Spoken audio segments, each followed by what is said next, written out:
few who saw this at the time will forget it. Nelson Mandela's long walk to freedom in 1990, after 27 years out of jail and onto the front page of history. I stand here before you not as a prophet, but as a humble servant of you, the people. Nelson Mandela was born the son of a tribal chief in 1918 in the homeland of Transkei. He trained as a lawyer but ended up in the dock as an anti-apartheid leader, and as South Africa began to fall apart, he was jailed for life as a terrorist. But behind bars, his influence continued to grow, and in 1985, the white minority government offered to release him if he renounced violence.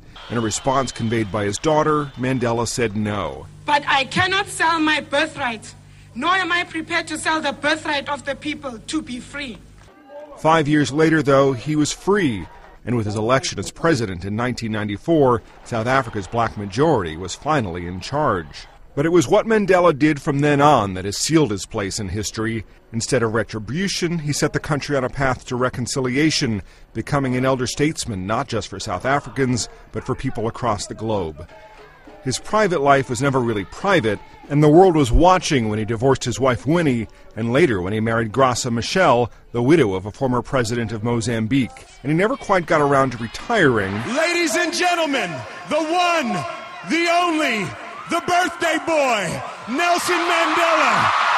His 90th birthday was a world event, another global stage for Mandela to campaign against the spread of AIDS and to promote his message of peace and forgiveness. His birthday 4 years later was a quieter event, surrounded by family at home. Despite his advancing age, Mandela continued to greet dignitaries, like Hillary Clinton, who visited in August of 2012. In his final months, Mandela spent days in the hospital. In September, Mandela went home for what would be his final days. Matt Friedman, Associated Press.